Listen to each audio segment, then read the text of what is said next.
Mais um relato da minha ida para Umbral e para também fora do planeta. Eu vou começar com o que aconteceu ontem à noite, né? Ontem foi uma noite bem interessante porque nessas idas que eu tenho ido, geralmente é para os hospitais espirituais e para os umbrais para tentar resgatar. Hoje à noite nós fomos para um planeta da Terra em uma nave pequena, uma nave espacial pequena, né? Apesar de ser pequena, essa nave ela é muito aconchegante, né? E não só tinha eu aqui não, tinha outros seres que estavam também nessa nave, né? E a gente podia se comunicar telepaticamente, né? Alguns não tinham nem boca, mas eles conseguiam se comunicar de uma forma, né, bem tranquila, né? Me senti muito bem em estar ao lado dele, né? Me senti assim, até mesmo amado, né? Me senti uma coisa tão boa dentro de mim. E a gente passou, tinha vários seres, como eu relatei, e a gente desceu num planeta grande. E eu perguntei, né, que planeta era esse? E um deles falou que era Zizaron. Esse planeta ele fica na quinta galáxia, né? Pude assumir a minha verdadeira identidade. Descobri então que eu era um cavaleiro do quinto sol, né? Esse título eu não sabia que eu tinha esse título, né? E eles disseram que eu era um cavaleiro do quinto sol. E aí foi interessante quando a gente chegou nesse planeta que a gente foi num local, parecia assim um galpão enorme, né? A gente via a entrada, a porta se abria automaticamente quando a gente chegava na frente dessa porta. E eu participei de trabalhos de cura em um tipo de, eu acho que era um hospital espiritual, né? Eu vi também vários seres que desencarnaram e precisaram de nossa ajuda. O que eu achei interessante é que tinha seres daqui do nosso planeta e tinha seres também de outras constelações, outros planetas, como estavam lá, né? Na, eles precisavam da nossa ajuda para serem curados. Eu consegui falar com eles telepaticamente e ajudei dando vários passes para curá-los, né? O passe, né? Eu não sabia que lá a gente usava a mesma coisa, né? Então o passe ele ajuda as pessoas a serem curadas, né? Eu recebi também um treinamento lá, não só eu como os outros seres que estavam. Um homem chamado, assim, homem, né, não é um ser, né? É Rafael. Ele dizia que ele era da terceira galáxia. Ele era mestre curandeiro e príncipe do planeta Micael. Eu nunca ouvi falar desse planeta não. E o que eu achei interessante também naquele local é que eles estavam chegando, muitos deles sem pernas, sem braços, né? Totalmente mutilados, né? E existiam as máquinas tecnológicas lá, de grande tecnologia, e pude recuperar a perca de vários órgãos desses seres, né? Então, como é que era feito isso? A gente pegava esses seres, colocava numa maca, era uma maca branca, e era uma máquina assim que eles entravam. Me lembrou muito com quando eu fiz às vezes uma tomografia. Acho que quem já fez lembra que você é deitado, né? E a máquina, você entra dentro da máquina, né? Ela leva você para dentro e lá é feito esse tipo de tomografia, né? Então, eles estavam, só que o deles, quando eles entravam, toda a parte do corpo deles, eles recebiam essas partes totalmente restauradas, né? Desde os órgãos internos que estavam, né? E eu vi também alguns que foram levados, que estavam mortos, eles foram ressuscitados. Nem todos, segundo o que eu pude ver, nem todos que estavam, né, nessa guerra, né? Eu vou até falar dela, porque é uma coisa para mim nova. É, eles disseram também a gente que, deixa eu ver aqui, as máquinas recuperavam, como eu falei, e essa guerra estava acontecendo na oitava galáxia, num planeta chamado Mirassol. contra um tal de dragonianos, os seres chamados dragonianos, que tentavam derrubar o governo de lá.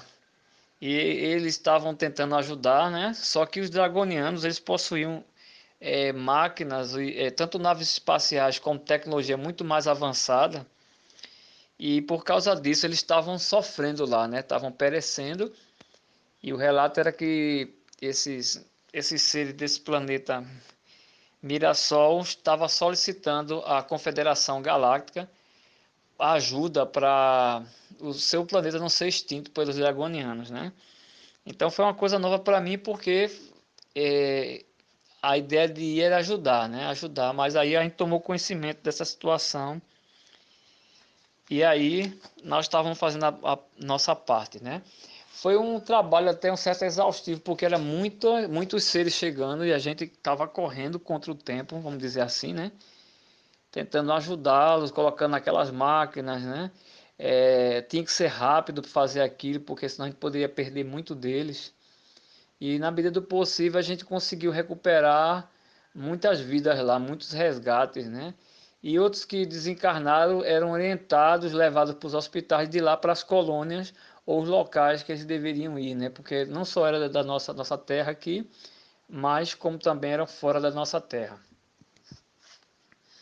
Então, após várias áreas de trabalho exaustivo, eu pude ajudar na medida do possível. Aí daí nós voltamos, né? A nave voltou, me deixou, me deixou num local. Não foi na minha casa, tá certo? Era um local que tinha grandes plantações. Eu vi plantação de tomate, eu vi plantação de feijão. E quando eu estava nesse momento chegando lá nesse local que ele me deixou, né, que eu verificava, ainda era madrugada, né, era um pouco ainda escuro. E aí eu recebi a visita da vovó Catarina de Aruanda. E a vovó disse que, olha, agora vamos trabalhar. Eu disse como se eu não tivesse trabalhado, mas foi bem interessante, né? Porque eu tinha com o pai Joaquim estava comigo me acompanhando nessa viagem que eu fui, né? Que eu nem relatei, mas eu estou relatando agora. E aí nós fomos, saímos de lá e foi para o umbral que ela chamou dos homossexuais, né? E ao chegar nesse umbral, é, havia muito trabalho de prostituição lá dentro, né? A gente viu lá, alguns não eram confirmados, né? E também conformados que eu digo do corpo, né? Que eles tinham recebido na Terra e seu espírito continuava com aquela mesma forma, porque eles já tinham mentalizado isso. E também fora que alguns se mutilavam, se cortavam lá, porque, por exemplo, teve mulheres que não queriam ser mulher, queria ser homem, né? Tava com seio, essas coisas, estavam se mutilando lá. Então era um local realmente de lugar pesado para a gente ir, mas a gente estava ali para resgatar. Eu botei aqui um relato dizendo assim, não gostaram de ser homens, ou melhor, ter nascido com o corpo de homens. E outros que nasceram mulher, mas queriam ser homem. Então foi esse problema que a gente estava tendo. Quando fizemos contato com alguns deles, vimos que estavam tão revoltados que não quiseram dar ouvido às nossas palavras, né? Então a gente foi bem próximo deles, alguns fugiram da gente, outros a gente conseguiu conversar, mas devido à rebeldia, à revolta deles, né, a energia estava muito negativa naquele local e eles fugiram. Fugiram. Quando eu olhei para a vovó Conga e a vovó Catarina, que já estava comigo, foi a que me levou, né? Depois apareceu o pai Joaquim, a gente conversou sobre isso, porque era um local, por mais que a gente tentasse resgatar, mas o livre-arbítrio tinha que ser respeitado. Então torna difícil um resgate, porque a gente tem esse contratempo, né? A gente quer resgatar todo mundo, mas quando chega no local, a escolha é daquele espírito, né? Para onde ele quer ir, ou ele fica no umbral, ou ele será resgatado. Então, às vezes é difícil, mas a gente tem que fazer a nossa parte. Eu coloquei aqui, foi respeitada as suas escolhas, porém advertidos que tinham que ir para a luz, senão ficariam escravos daquele local. Isso foi as palavras do pai Joaquim de Aruanda que falou para eles, né? Ele foi bem enérgico mesmo, né? E aí, o que é que a gente aprende, né? Aprende com uma situação como essa, né? Que eles não aqui o que eles viveram aqui na Terra, né, dessa prostituição, dessa forma de viver, contribuiu para que lá nesse umbral os pensamentos dele fossem os mesmos. A gente não conseguiu a princípio resgatar ninguém, porque é um umbral muito pesado, que eu digo assim, pesado por causa da energia. Existem rebeldes lá dentro. Olha, não cheguem perto deles não, que eles são do mal. Alguns disseram que a gente era do mal, né? E a vovó Congo olhou e disse que não era, né? Falou para alguns deles, mas eles não deram ouvidos. Como a gente não podia perder muito tempo lá nesse local, aí a vovó Conga disse, então vamos para outro umbral. Eu disse, não, vamos aqui, estamos aqui à luta. E aí a gente foi. A gente saiu daquele umbral e fomos para outro. Aí foi um lugar pior ainda, que eu achava que ia ser mais tranquilo, Reino dos Assassinos. Primeira coisa que aconteceu quando a gente chegou lá, quando viram a gente, correram. Agora não correram da gente, correram para cima da gente para nos pegar. Quando eles se aproximaram, vovó Catarina os repreendeu e mandou voltar de onde eles tinham vindo. Aí começou um corre-corre, porque a luz dela, a energia que ela tem é muito grande, entendeu? É um ser de luz, e ela tem uma autoridade grande, viu?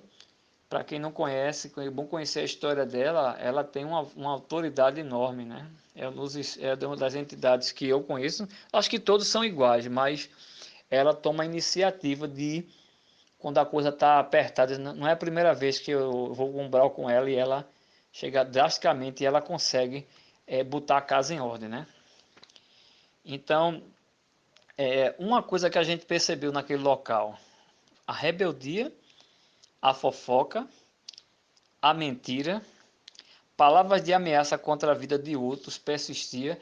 Entre eles mesmos, eles estavam se ameaçando. Vê, assassino, matou gente, vai para o umbral, quando futuramente for reencarnar, vai pagar aquilo que fez, né? A gente sabe que é o karma que vai estar sendo gerado. Mas eles mesmo lá, entre eles mesmos, eles ficavam ameaçando. Então, o que acontecia? Os outros tremiam de medo por causa de suas ameaças. Tentamos chamá-los para conversar, mas foi em vão, pois os outros diziam que tínhamos sido enviados para torturá-los e em seguida levariam eles para um local ainda pior que esse. E eram muitos que estavam em seu edifício gritando e zombando deles, e muitos corriam deles esperando, desesperados, de um canto ao outro. Então, assim, existia um prédio que a gente viu lá, né? Muita gente nesse prédio e as pessoas zombando, gritando, ameaçando. E esses espíritos que estavam embaixo ali, né, naquele umbral, ficavam desesperados, né, porque era um barulho enorme, o som era bastante alto e eles corriam, né, com medo dessas entidades. Agora eu entendo o porquê chamar também pessoas como eu para participar desse resgate, pois o verdadeiro amor ele é incondicional. Então, por isso o arquiteto do universo, que eu sempre digo, que chamam de Deus aqui na Terra, ele preparou esse plano. É um plano de resgate, é um plano de amor. Mas a gente sabe que nem todo mundo vai estar ao nosso lado, voltar, né? Vai resgatar, porque depende da escolha que ele vai fazer no umbral, né? Nós somos apenas instrumentos para trabalhar nesse trabalho de caridade e amor. Agora, depois de várias tentativas, a gente conseguimos trazer alguns para o nosso lado. E estavam muito sujos, roupas rasgadas e com ferimentos diversos. Nesse segundo umbral, que eu achava que era o mais difícil, porque era o reino dos assassinos, né? O que é um assassino? Uma pessoa que vive matando, que ela fez muita coisa de errado aqui na Terra em prol de dinheiro, serviço sujo que alguns pagaram para que ela fizesse. E eu achava que quando esse segundo brau, quando a gente chegou, a gente não vai resgatar nada, porque o outro a gente não conseguiu, né? O outro era de homossexuais, de mulheres, lésbicas, essas coisas, a gente pensou, né? Esse aí vai ser mais fácil, porque eles não cometeram crime só contra o próprio corpo deles. Então seria mais fácil o resgate. E foi ao contrário, né? Você vê que quando a gente chegou nesse umbral dos assassinos, eles correram, né? A rebeldia era tão que eles não respeitaram nem os espíritos de luz. E eles foram confrontar em cima desses espíritos, né? Dessas entidades, desses orixás. E aí quebraram a cara, porque eles têm autoridade de grande luz, né? Eles são enviados para ir naqueles locais resgatar. É um trabalho, como eu falei, de amor, de caridade, né? Com nossos irmãos. A gente não vai lá para julgar ninguém. A gente vai para ajudar eles a saírem, né? Eu lembro de uma escritura no livro de Mateus, na Bíblia, no Novo Testamento, que diz assim, o capítulo 7 de Mateus, no versículo 1 diz, não julgueis para que não sejais julgados. A gente quando vai naquele local, a gente não vai julgar ninguém, a gente vai tentar resgatar essas pessoas, a gente vai amar, né? O Jesus Cristo ele falou que a gente tinha que orar pelo que nos persegue, fazer o bem àqueles que vos maltratam, para que um dia possais ser chamados filhos do Pai. Então ele deu esse exemplo para a gente, né? De amor, de resgate. E a gente lá, quando vai nesses umbrais, a gente vai para isso, né? Talvez assim, nesse relato, muitas pessoas não acreditem, né? Eu sou uma pessoa simples, eu não tenho posses assim, eu nasci com essa virtude, não vou dizer que foi dom, mas essa virtude. E eu estou sendo muito grato por essas noites que eu tenho participado, eu tenho sido humilde, eu tenho buscado nas preces, nas orações, que o arquiteto do universo, Deus, ele possa me ajudar, me orientar, esses mentores que têm me abençoado e me ajudado, né, na medida do possível. E eu fazendo minha parte também, de poder fazer esse trabalho sem honorários nenhum. Faço o trabalho voluntário, porque foi me dada essa oportunidade aqui na Terra. E eu sou muito feliz por isso, apesar dos pesares, né? Apesar da vida que não é fácil aqui na Terra, né? É um outro umbral aqui terreno, mas com a consciência que a gente tem hoje, com os mentores também que orientam, que nos ajudam, né? E os grupos espíritas que estão aqui na Terra, esses médiums, esses mentores aqui embaixo, né? Eu digo que são anjos também que ajudam nesse plano terreno aqui, esse comando do planeta Terra, né? Para que essas pessoas possam, um dia, quem sabe, ser até seres ascensionados, se elas forem bem obedientes à sua trajetória aqui na Terra, né? Então, eu vou encerrar esse relato aqui. Agradeço a vocês por essa oportunidade de poder compartilhar esse meu testemunho. E eu deixo esse testemunho nesse dia. Amém.